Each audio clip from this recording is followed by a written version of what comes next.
Hello ladies and gentlemen, and welcome back to Sunless Skies. We still have a terror problem, but before I carry on here, I just want to have a shout out to oh man, your name, Ahmad Hazik Izuddin Ishak, I apologize if I said that wrong, who has left a very in-depth comment on loads of things that he's been telling me for ages and I keep forgetting. I finally decided to write it down, the things that he keeps telling me, and we may have a look into doing some of these. A lot of them are tips on how to make more money and stuff, so I can do the wealth ending in order to do the other endings. There was a bit of a worry that I was going to do the wealth ending and then cut it, but no, I'm going to try and do the wealth ending, then I'm going to go and do the sun mystery crazy ending. But yeah, there's a lot of things on this massive list, and I may try and do it, but for now I'm going to try and fix my terror. So the first thing I'm going to do is have a look around Port Prosper. There's probably a few things here that may help me, so we may as well have a look. Should I read this? Why not? Its narrow streets huddle in the shadow of a great crag. Banners display the stony features of her renewed majesty.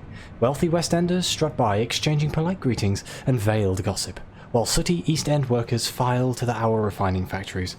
Peeling posters promise fresh, wholesome lives in the reach to new arrivals, but most of the posters are years old. More newcomers arrive at Port Prosper than ever leave it. And there's a parade. It is apparently the Feast of the Red Saint. Gaudy banners fly over the painted rooftops of Port Prosper.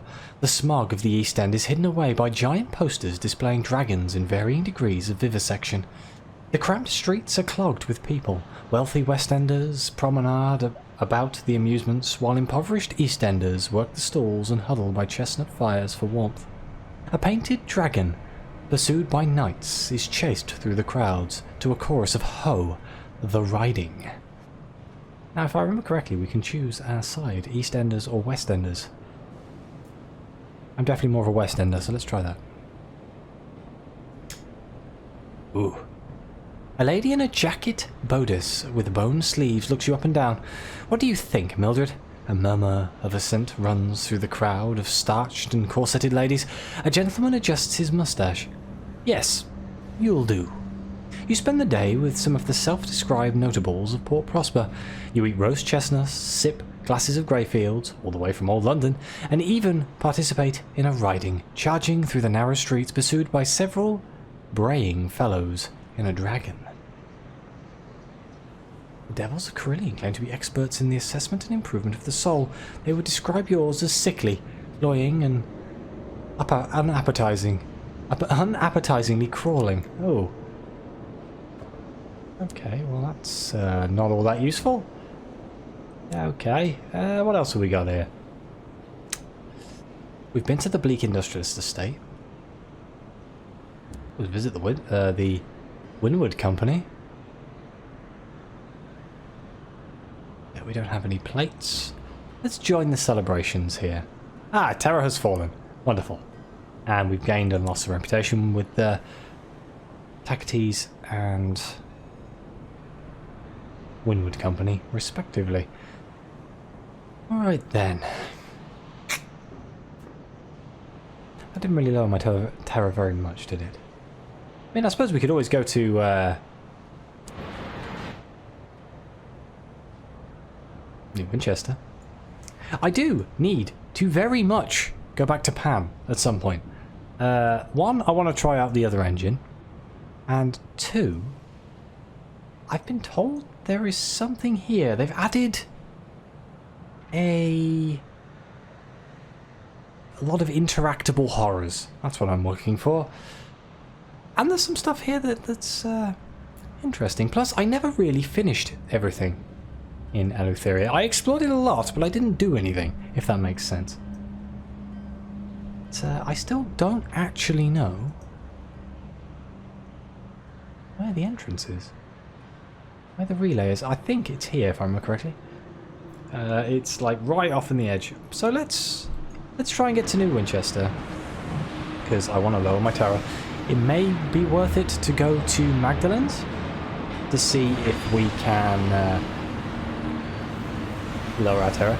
Oh, I've been told that the monitors the new ships, those ones right there, they can detect cargo, smuggled cargo. I don't know if that's true or not. That may very well have been in that comment that I was just talking about.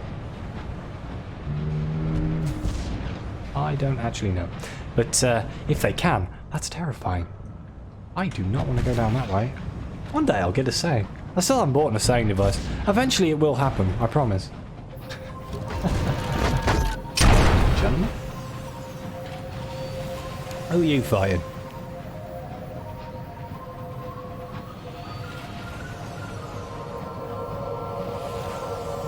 Oh, damn it, overshot. May as well make the most of it. Oh, a Tackety Scout! The Tacketies favour scrappy, versatile engines that, when not skirmishing with company vessels, can serve double duty as traders, messengers, or transport. Oh man, my crew. I completely forgot about my crew. Let's pillage their stores for fuel and supplies.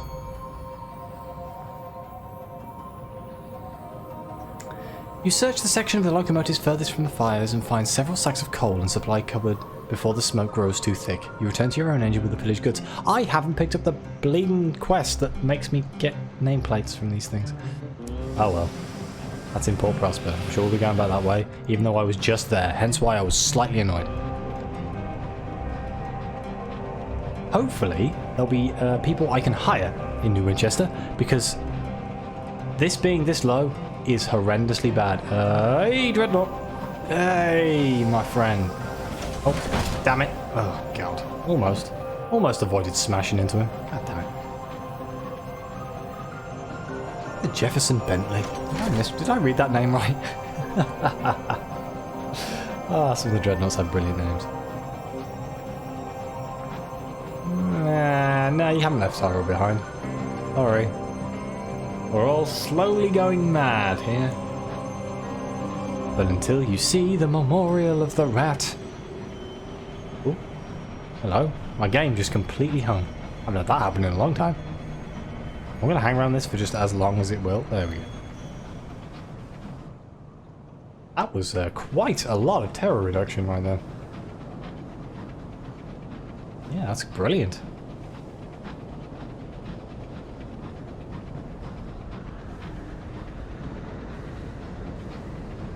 I'm hoping a lot of things, to be honest. But, oh dear, my brain is not functioning quite very well right now. Ooh, a homestead.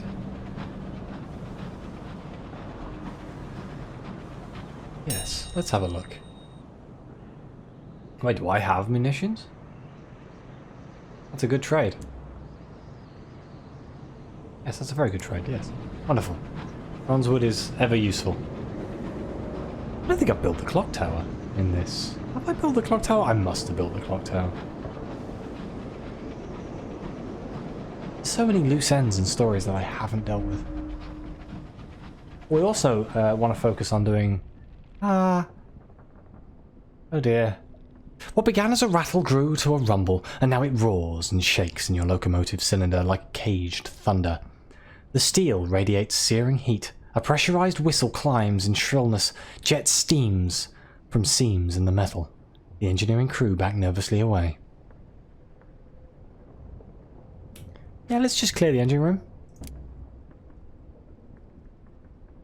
No sooner are you all out of the engine room than a deafening blast rips through it. Scouring steam fogs its glass hatch, preventing you from seeing the extent of the damage. Damn it. That's better than losing crew, though. So, you know, pick your battles. You see him? Pernius Kius? I can't say it. Wow.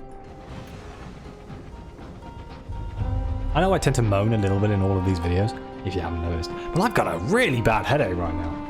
Oh my god. I've just come back from work and I was like, oh no, I need to record a video for tomorrow. I completely forgot. I meant to do it at the weekend, like I always do, but, well, like I always forget. And, I was like, oh, I am not in a condition to record. So, I do apologise.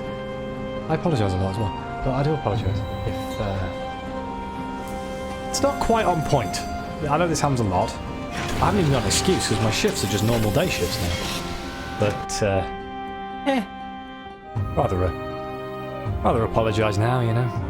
Hire on crew at Wolvesey Station. Here we go. Many crew. All of the crew. 5. I mean, yeah, okay, that's good. 7 out of 10. Brilliant. They stumble aboard, blinking away the fog. Cool, they say. Beds! Brilliant. Oh, hello. London's invention of the monitor-class locomotives has sparked alarm in the Reach. I had no idea this was here. The Thackedays value their privacy and don't want Her Majesty's watchdogs freely prowling their skies. Word has it that the indurate veteran has convinced the Colonial Assembly to invest in proportionate response. Learn more about this appropriate response. Ask around the more independent-minded pubs of New Winchester. After 4 pubs, and rather more than 4 drinks, you manage to learn the following. Firstly, the Thackedays have embarked on a project to develop new locomotives of their own. It is only a matter of time before the first ones are completed. Secondly, that the work is taking place at the O'Brien's factory at Lustrum. Thirdly, that the Thackedays are desperate for donations of expertise or bronzewood to expedite the construction. So we can bring bronzewood or crew to Lustrum. Or we can sabotage them with munitions. Hello. Well, that's interesting, is it not? Wait, what? Recent news, skullduggery at Port Avon. The papers of the Gazette are awash with scandal. The Port Avon Parish Council complains of noises from the local ruins at night. The Prudent Secretary is eager for any confirmation of Thackeday activity in the ruins. The indurate veteran would also like someone to look into the matter, though not too hard, mind. Let's investigate those rumours. What could anyone want with some mouldering old stones? The Gazette has little of concrete use. Rumours of this or that criminals spied in the ruins are a particularly lurid theory about sacrificing company officials to unmentionable powers. If you want to find out what's really going on, you'll have to go to Port Avon. I just so happen to want to go to Port Avon. Didn't need 5,000. So, we are going to do exactly that, I think. Port Avon is really close to here. So that seems like a very interesting thing for us to go and have a look at. Let me make sure that I'm not carrying anything I don't need. We don't need the bronzewood. We need to stay light. Damn it, I've still got that bloody shotgun. I've been reminded every single time that I can sell that damn shotgun. Is it the blue one or is it that? No, is this one I can sell in Pan. And this one I can sell in London. And naturally I just haven't done either. I'm going to get a book. I'm going to write down all of the things that people tell me that I should be doing. And I'm going to literally do episodes based purely on that one specific goal. Because I'm getting a little bit annoyed at my own frayed brainness when it comes to this sort of stuff. I don't know how you people put up with it. I mean, some people have reminded me the same thing, solid, like every other episode for months. I admire the fact that you're still watching, to be honest. I mean, it would drive me nuts. I think I would drive myself nuts. But I suppose this isn't really a walkthrough per se. It's literally just me playing the game, enjoying the world that this game is set in, and uncovering things slowly but surely. So I guess if you enjoy the story as much as I do, then who knows? Maybe you just like me reading things. One of these days the videos are just going to appear and it's just going to be me reading things. Start reading all the Lovecraftian books, right? I've got a couple of them. I could totally do that. I'll probably get copyright struck. And my reading skills are somewhat impaired as of late. But it could be fun. Maybe I'll find all the short stories. It's another monitor. I love the design of this shit. It's so good. It reminds me of EVE Online. I don't know why. It reminds me of The Rock from EVE Online.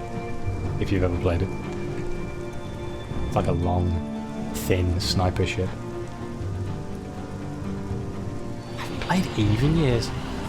I know it's still going, because every now and again I see like big news. Oh, the $10,000 battle where $10,000 worth of stuff got destroyed. Okay, so we were told to go to the ruins. What palace was this? What giant king made his home here? And why did he abandon the vast stores of souls that the locals still quarry from beneath the stones? Perhaps you might risk a furtive excavation of your own. Here we go. Investigate the rumours of Taktis in the ruins. Takti men have been seen entering the ruins in the dead of night, armed with shovels and lanterns.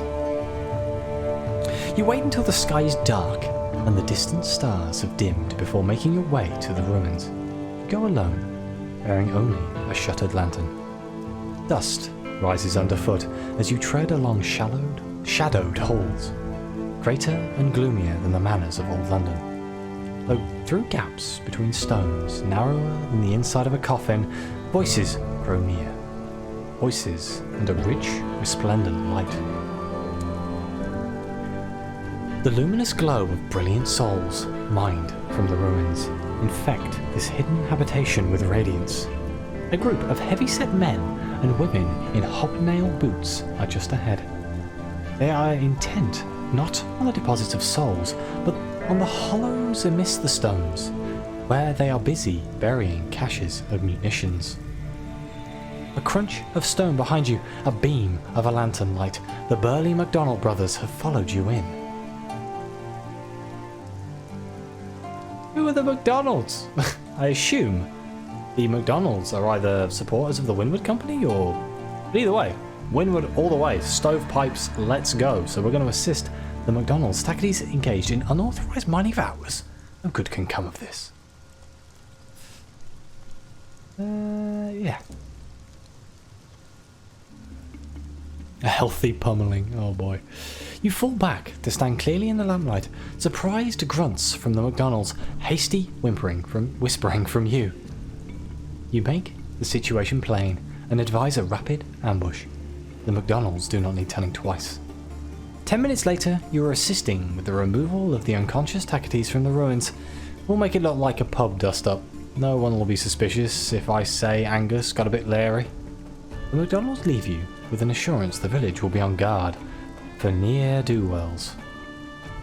So, we gained quite a lot of reputation with the stovepipes there. We are 88. We gained fortune, sorry. We gained reputation with them, 61. Our port Haven Welcome is now 5. You've lost 10 fortunes with the Tacites. And we gained some sovereigns and some experience. Very nice indeed. We're here to lower my terror. Yeah, let's take... Wait, I wonder what's better. A relaxing stroll around the village or a cricket match? Let's watch a cricket match. Yeah, terror has fallen. Wonderful. The game could charitably be described as stately, but there is a moment of excitement when the batsman hits a 6 and the ball whizzes over the thatched roofs off the edge of the port and is lost forever in the starry deeps. The audience groans. Play stops while someone goes to get another ball. Ah, I love that one. Is it the allotments?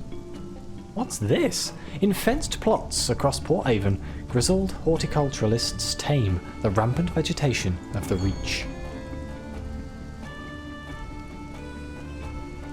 The contents of the allotments are unlike familiar vegetables, but it helps to look for similarities. The bulbous squash is too lumpen, too spotty, too purple to be a marrow, but it is more like a marrow than it's like a cucumber. The little fruits clumped on the serpentine vines are certainly not cherries. Cherries are not hairy. Oh, but they are closer to cherries than they are, say, to kiwi fruit or otters. Call it a marrow then. Call them cherries. It helps somehow. The gardener, mistaking your cognitive reshuffle for hunger, offers you a handful of freshly dug, tapered, tiger-striped roots. Let's call them carrots. I like it. Oh, let's attend a service at a church. It's a small church with whitewashed walls. From within, you hear the slow drone of a Sunday sermon. Sky Story. The congregation is a mix of attentive locals sitting primarily at the front of visitors perched at the back. The accordionist coaxes them into an attempt at Judge Eternal throned in splendor. And finally, let's take a relaxing stroll around the village. Above, a golden nebula is fierce in the sky. Amber light dapples the curving lanes. Locals nod to you, curiously, as you pass. A light drizzle of silver rain brushes the village. Its beads are bright and tiny as pinheads. Wonderful. Oh, we lowered our terror just a little bit more. 3 sky stories. That is enough for us to talk to... that's the wrong button. To talk to our beloved, amenable Vagabond, I believe. It is. So, I still want to do this man's storyline. After all, this is the Vagabond update. So doing this man's story is up there as a priority. So we can swap stories with the Vagabond. He is an inexhaustible geyser of unlikely anecdotes. The Vagabond's stories often feature larger-than-life characters from his loose community of vagrants. People with names like Sooty Jim or the Chimney Kid, and who collectively call themselves Skylarks. They hitch rides on locomotives, sometimes without permission, and scrounge a living from port to port. I'm their king, says the Vagabond without humility. I taught half of them how to tie a bindle. A bindle's the bag homeless people have on their back. Like the stick with the bag, stereotypical stick with the bag? Bindle. He pauses, sipping from his flask. We hold monthly gatherings at Port Avon. Really? That's convenient. You should accompany me to the next one. You'll never meet a more interesting bundle of folk.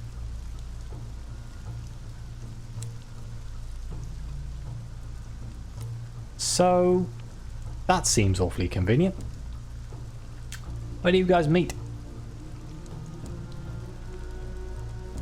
Do you meet at the inn?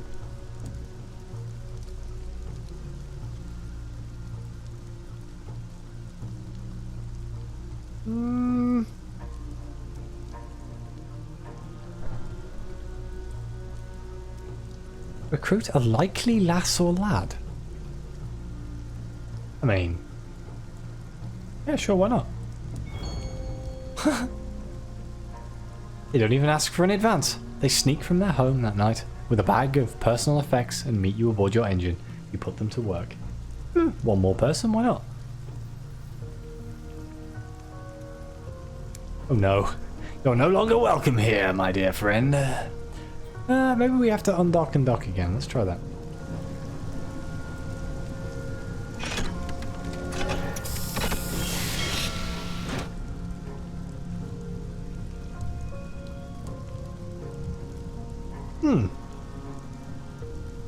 Well, let's increase my welcome here, just for temporarily. You make for the Nowhere, the local pub, where you can be sure of an audience. He has been to overhear your conversation about a London scandal. One resident even buys you a drink. An unquestionable honour.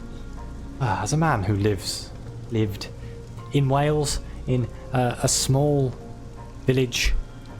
This Port Avon just screams. It reminds me so much of that small community feeling you had when there's just a room full of people who all know each other and all treat each other with the utmost respect, and then a new person walks in and you're like, who are you? What are you doing here? You don't belong here, friend. But obviously, lovely people. You invite them in, you buy them a drink. That's how it works. Most of the time. Anyway, sometimes you're looking at me and go, ooh, you, yeah, we don't want you around here. Let's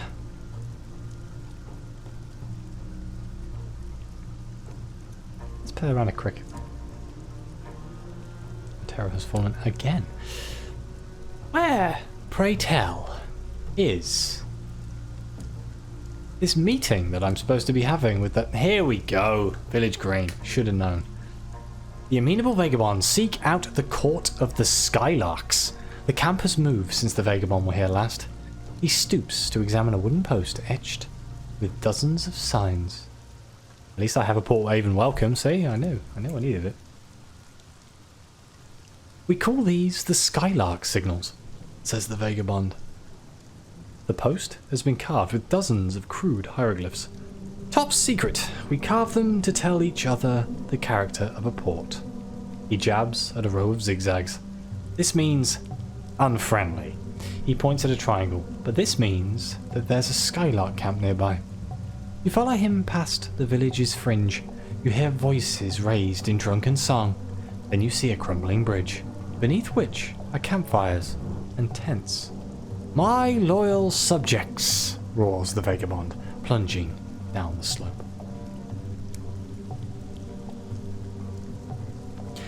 Stamping around the fires, singing of old adventures, howling and dancing and laughing. The Skylark's coats are ragged, their hygiene is questionable, and many of them bear unsightly scars. But they seem to have found something to celebrate, perhaps just that they've made it through the month. They raise their flasks and bottles in a toast and roar together. My life is a lark. My king is the sky. So, let's listen to the stories around a campfire. The Vagabond is in his element, raising his voice above all others. Occasionally, one of the other Skylarks gets a turn. Ooh. A Skylark hunches forward, his face skull-like in the firelight. He launches into a fanciful tale of somewhere hidden in the furthest corner of the reach, called the Sugar-Spun Garden. The Sugar-Spun Garden is a mythical place where weary Skylarks can settle down. He describes whiskey rivers and marzipan mountains in a land without laws. The Skylark lucky enough to find his way here can sleep contentedly in a grove where the trees are smiling. When he's finished, half the Skylarks are weeping. The Vagabond raises his flask solemnly. Cider swirls into the night sky. Now we can trade rumors. A group of flint-eyed Skylarks are blowing smoke rings and sharing what they've learned while they roamed the high wilderness. They discuss where to find work in New Winchester, the price of beer in Lustrum, the balance of the Winchester War. The wilder rumors too, of course. A wild-eyed Skylark claims that the devils of Carillion are replacing people with doppelgangers. One woman, shivering, insists that she saw a 100-eyed monster the size of a continent swimming through the dark. Lastly, a solemn young woman announces that a Skylark named Quivers has gone missing. It's been months since he was seen at camp or at any stations. Probably dead. There are 1,000 ways for a Skylark to die before their time. Oh, a savage secret. We need one of those for the the signaller. Now we can leave the Skylark's camp. The party is dying down. Many of the Skylarks are asleep in their tents, or drifting back to the station in search of a ride.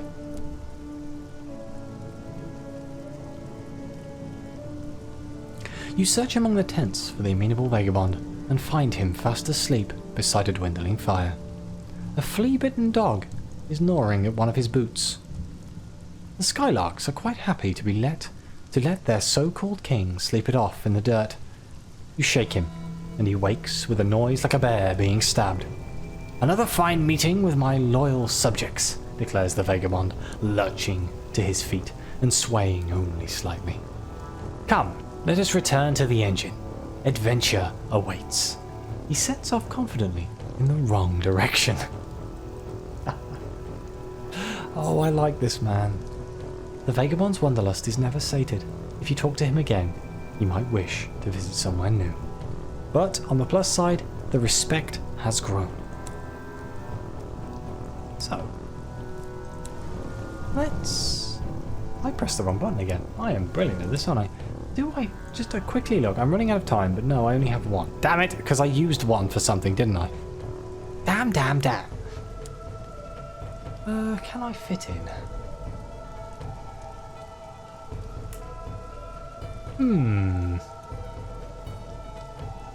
Let's speak to him of wonders of the sky. Luckily we actually have 5, so we have the one we need. The Vagabond has seemed uncharacteristically morose of late. Perhaps you can cheer him up. Since you left Port Haven, the Vagabond has limited his fiddle playing to the most melancholy refrains. Every time it leaves the Boilerman in such a tearful mess that he has to abandon his duties. You share a drink and a few stories with the Vagabond, hoping to get to the root of the matter. Even among Skylarks, I don't feel quite at home, he says. I can't stop thinking about my old homestead in Lustrum. Perhaps we could visit there someday. Ah, Captain, take this flask away from me. Whiskey and nostalgia is a dangerous combination. Lustrum. Well, Lustrum is here, so I guess that tells me what I'm doing in the next episode. We will go and continue the Vagabond, the Amenable Vagabond's story, and track down his home in Lustrum. Thank you very much for watching. Please let me know what you think. Your comments are greatly appreciated. Obviously, like, subscribe, you know the deal by now. And as always, see you next time.